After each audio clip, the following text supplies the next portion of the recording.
Hello my dear friends and students. आज की इस वीडियो में एम्फेटिक सेंटेंसेस के अंतर्गत अर्थात जोर देकर बोले जाने वाले वाक्यों के अंतर्गत हमने कुछ ऐसे वाक्यों को लिया है जिनको हम डेली लाइफ में यूज़ करते हैं। तो आइए इन वाक्यों की अंग्रेजी हम कैसे बनाएंगे इसके बारे में चर्चा करते हैं। और स्ट्रक्चर को समझने के पहले हम हिंदी वाक्य को ही ध्यान में रखते हैं।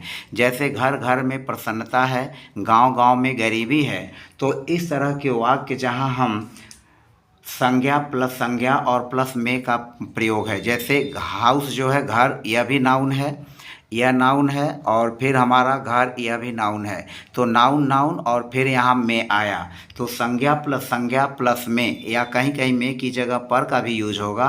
तो इस तरह के वाक्यों में संज्ञा पुनः संज्ञा और फिर में आबलिक पर का प्रयोग होता है। और इनके बीच हाइफन, यानी घर घर के बीच में हाइफन, गांव गांव के बीच में हाइफन, गली गली में हाइफन, कदम कदम पर हाइफन। तो इस तरह से हम हाइफन का यूज करते हैं। और इस प्रकार के वाक्यों से हम स्थान को जोरदार बनाते हैं, प्लेस को जोरदार बनाते हैं, और प्लेस को जोरदार बना करके हम इन वाक्यों को अपने डेली लाइफ में यूज करते हैं। तो फिलहाल इनकी इंग्लिश बनाने के लिए हम क्या करेंगे, सबसे पहले हम सब्जेक्ट रखेंगे, सब्जेक्ट के बाद वर्ब का यूज़ करेंगे, वर्ब के बाद इन या एट का जैसा भी कंडीशन रहेगा उसका यूज़ करेंगे, फिर ईच एंड एवरी का यूज़ करेंगे, और फिर नाउन का यूज़ कर लेंगे जो कि नाउन आया हुआ है, जैसे कि घर घर, गांव गांव, गली गली में। तो आइए फिलहाल एक एक वाक्यों को हम बनाते हैं। जैसे घर घर में प्रसन्नता है, तो घर घर में प्रसन्नता है, इसको हम बनाने के लिए क्या करेंगे, घर घर में प्रसन्नता है तो वाक्य शुरू करेंगे देयर से। तो हम लिखेंगे there, there is happiness, there is happiness, there is happiness, there is happiness. और फिर यहाँ हम यूज कर लेंगे इन का, हमारा ईज हो गया, और फिर happiness, there is happiness in, फिर ईच एंड एवरी का यूज कर लेंगे, in each and every, in each and every, in each and every. फिर हो जाएगा home, in each and every home. तो हमारा हुआ there is happiness in each and every home, या हाउस किसी का भी यूज कर लेंगे। तो यह हो गया घर घर में प्रसन्नता है। हमारा अगला वाक्य है गांव गांव में गरीबी है, गांव गांव में गरीबी है। तो लिखेंगे there is poverty, there is poverty, there is poverty गरीबी है, इन ईच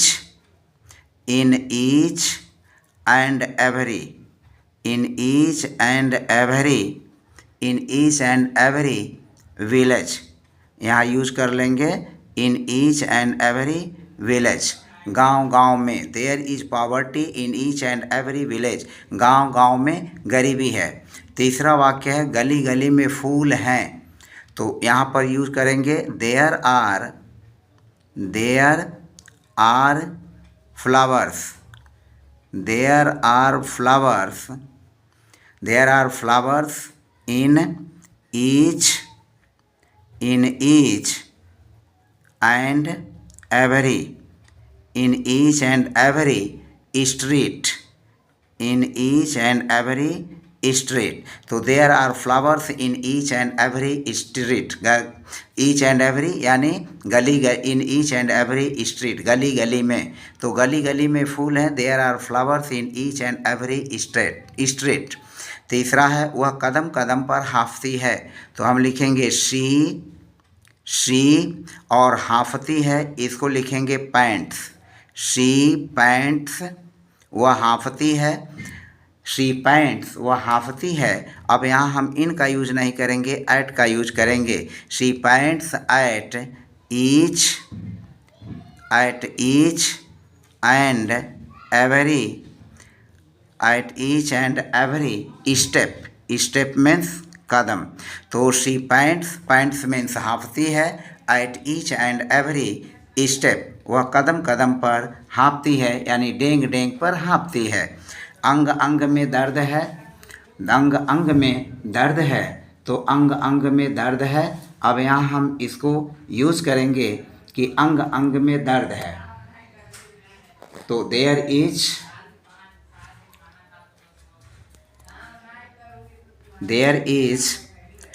अंग अंग में दर्द है, तो हम इसको लिखेंगे देयर इज दर्द है, pain, there is pain in each there is pain in each and every there is pain in each and every limb, अंग अंग में दर्द है। फिर हमारा अगला वाक्य है पत्ती पत्ती में हरापन है। अगला वाक्य है पत्ती पत्ती में हरापन है, तो देयर इज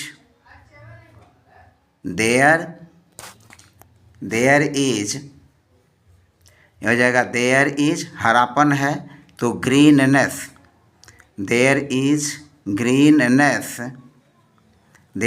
ग्रीननेस हरापन है, in each and every leaf है, in each and every leaf, तो पत्ती पत्ती में हरापन है, there is greenness in each and every leaf. तुम्हारा भाई मुझे कदम कदम पर रोकता है, तो तुम्हारा भाई इसको लिखेंगे your brother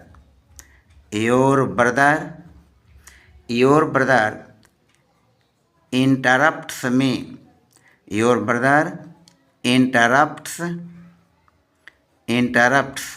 me, your brother interrupts me, तुम्हारा भाई रोकता है, मी मुझे, कदम कदम पर, इंटरप्ट्स मी एट ईच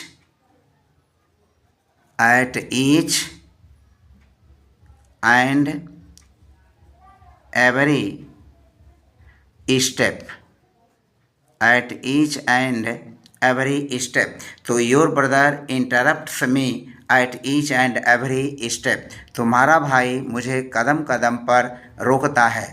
फिर अगला सेंटेंस है, 8वां वाक्य है देश देश में बेरोजगारी है, तो there is unemployment, there is unemployment in each and every country, there is unemployment in each and every country, देश देश में बेरोजगारी है, शहर शहर में गहरी नालियां हैं, तो इसको लिखेंगे देयर आर डीप मीन्स गहरी, देयर आर डीप ड्रेन्स गहरी नालियां हैं, इन ईच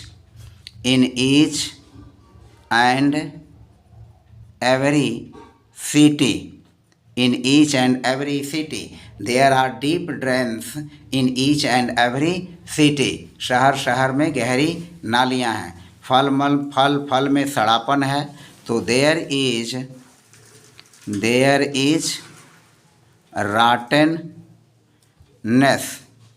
इज रॉटननेस सड़ापन है, in each and every fruit, in each and every fruit, तो there is a rottenness in each and every fruit, there is rottenness in each and every fruit। तो इस तरह से text 10 example के माध्यम से हमने कुछ ऐसे वाक्यों को इम्फेटिक सेंटेंसेस को लेकर बनाया जिनमें संज्ञा प्लस संज्ञा का प्रयोग होता है, यानी संज्ञा आता है। तो इस तरह के वाक्यों को हम जोरदार कथनों के रूप में इम्फेटिक सेंटेंसेस के रूप में व्यक्त कर सकते हैं, जैसा कि आपने उदाहरणों के माध्यम से देखा। तो फिलहाल आज की वीडियो में बस इतना ही, मिलते हैं नेक्स्ट वीडियो में, तब तक बाय बाय।